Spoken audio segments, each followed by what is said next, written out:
कन्नौजिया रजक बंधु महासभा का शपथ ग्रहण समारोह आयोजित किया गया, जिसमें मुख्य अतिथि के रूप में जनपद के प्रतिष्ठित समाज सेवी डॉक्टर संदीप सरावगी उपस्थित रहे।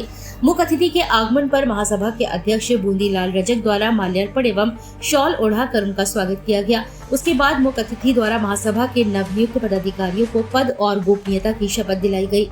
नवनिर्वाचित पदाधिकारियों के रूप में अध्यक्ष बूंदीलाल रजक, उपाध्यक्ष राजकुमार कन्नौजिया, महासचिव एवं कानूनी सलाहकार अखिल भारतीय धोबी महासंघ हरिकिशन रजक, उप महासचिव राजकुमार कन्नौजिया, कोषाध्यक्ष गुरुदयाल पुरविया, उप कोषाध्यक्ष कुलदीप रजक, लेखाकार राज कन्नौजिया, उप लेखाकार विनोद कुमार, कानूनी सलाहकार त्रिलोकीनाथ कन्नौजिया, सलाहकार कैलाश रतन कन्नौजिया, संगठन मंत्री राजकुमार कन्नौजिया, प्रचार मंत्री बाबूलाल, सुजीत कन्नौजिया, विनोद कुमार, भवन प्रभारी राजीव कन्नौजिया, अखिल भारतीय रजक से प्रागीलाल राजन, महेश राजन, अवध कुमार ने शपथ ली है।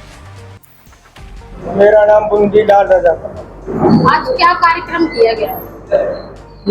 मैं अध्यक्ष बना हूँ शपथ ग्रहण समारोह, जिसकी अध्यक्षता आज हमारे सरावगी साहब ने की है और यहाँ पर आकर सम्मान समारोह का सम्मान बढ़ाया है। उन्होंने अपना जो अमूल्य समय दिया हुआ है, हम लोग तन मन धन से धोबी समाज उनके साथ है, साथ रहेगा, ये हम लोगों का संकल्प। बहुत बढ़िया। मैं 35 साल से कन्नौजिया रजक बंधु महासभा का महासचिव हूँ। पहले ये पंचायत घर लोग घास फूस था, इसको बहुत ही गरीबी में हम लोगों ने यहाँ देखा है और मेहनत करके सभी सरावगी साहब जैसे ऐसे महान पुरुष के साथ रह के, इनके सानिध्य में रह के हमने बहुत कुछ सीखा है और समाज के उत्थान के लिए जो हमारे अनपढ़ बच्चे जो स्कूल नहीं जाते थे उनको स्कूल जाना सिखाया, जो बीमार रहते हैं उनके इलाज के लिए हम लोग अपने समाज से करते हैं। समाज में जो कुरीतियाँ हैं उनको बंद करने का हमने संघर्ष लिया है, हम लोग उसके ऊपर बीड़ा उठाया हम लोगों ने। और समाज में जो भी जैसे मांस मदिरा पी के वो करना, बहुत गरीब समाज थे हम लोग, तो उनको हम लोग शिक्षा देते हैं कि भाई इसमें कुछ नहीं रखा, बच्चों को पढ़ाइए लिखाइए, गाड़ी के जी के बताए हुए रास्ते पे चलिए, मिशन पे चलिए।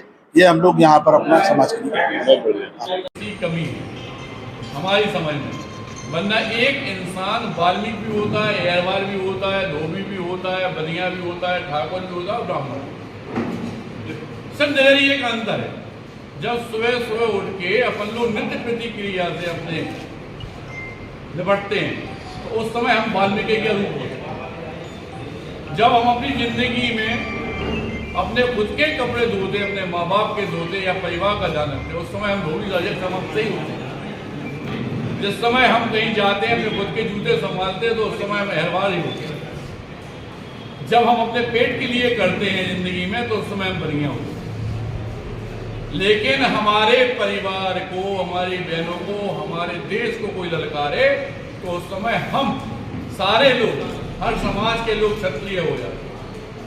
लेकिन जब आपके बच्चे पढ़ते, थोड़ी देर पहले भाई साहब ने कहा कि बच्चे पढ़ें, तो उस समय वो ज्ञान जब उन्हें मिलता है, वो ज्ञान जब वो लेते तो वो ब्राह्मण होते। ये तो हम लोगों ने अपनी सुविधा के हिसाब से आपस में बांट लिए।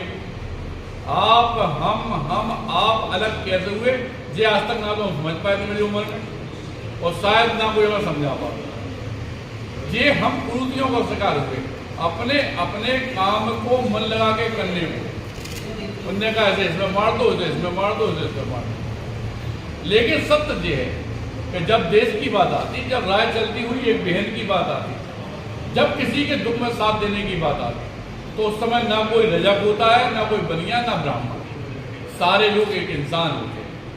और जिस इंसान के अंदर इंसानियत नहीं है, शायद मैं संदीप सरावगी उसके साथ कभी नहीं देता। आपके परिवार का साथ देने के लिए मैं बनिया बेसबक से नहीं आया।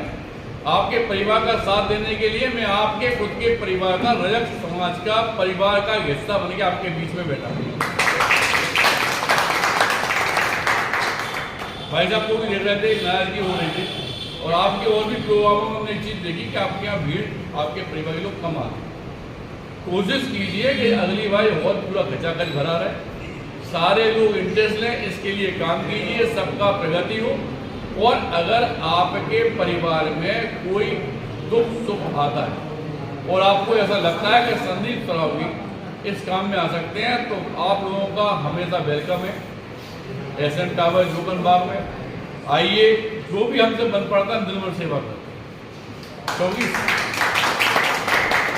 संघर्ष सेवा समिति का नारा ही है, संघर्ष हमारा नारा है और सेवा धर्म हमारा। इसलिए आज चूंकि हम लोग कम लोग हैं, युवा लोग हैं, हमसे बड़े भाई लोग भी बैठे, भाई साहब वगैरह भी, आप लोग कई लोग पिता की तरह भी हैं हमारे लिए, और आज के सफल आयोजन के लिए आप लोगों सबको हम धन्यवाद देते हैं और यही उम्मीद करते हैं कि आगे चलकर एक दूसरे के दुख का पूरक जरूर बने। दिसंबर माह में भी आसपास 501 लड़कियों की शादी करने जा रहे हैं।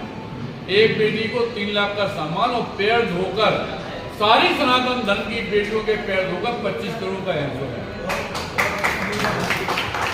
सरदार वल्लभ भाई पटेल और रानी विक्टोरिया जिस गाड़ी से घूमते थे उस गाड़ी से तो हम विदा करा रहे अपनी बहनों को। तो संदीप सरावगी की बहनें गरीब ना थी, ना है और ना रहे, इस बात का हम वचन देते। भाई साहब बोले, बढ़िया संचालन कर रहे थे, आपके मार्गदर्शन में हम लोग बैठे थे कि पैर धोकर विदा करना, पैर धोकर विदा करना कोई अनोखा काम नहीं है। ये सनातन धर्म की परंपरा है कि हम अपनी बहनों को, अपनी बेटियों को, अपनी भांजियों को हम लोग पैर धोकर ही विदा करते हैं। आज जैसे हम लोग अपनी भाषा पैर पखारना कहते हैं, क्योंकि हम लोगों की सनातन धर्म ही एक ऐसा धर्म है जहाँ भावुकता के सबसे ज्यादा संबंध होते हैं, प्यार के संबंध होते हैं, और सनातन धर्म ही एक ऐसा धर्म है जो यज्ञ की वेदी पे भी ये कहता है कि विश्व का कल्याण। ये बहुत बड़ी बात है। हम लोग अपने धर्म में किसी को भी नहीं मानते, किसी को दुख पहुंचे, और उसी टाइप की आप लोग मेहनत करने वाले, संघर्ष करने वाले, अपने जीवन को पालने वाले, और आज इस मंच से आपकी खुद की समाज से इस बात का हम वचन देते हैं कि जब रजक समाज को जरूरत पड़ेगी मैं वहां हमेशा खड़ा। धन्यवाद।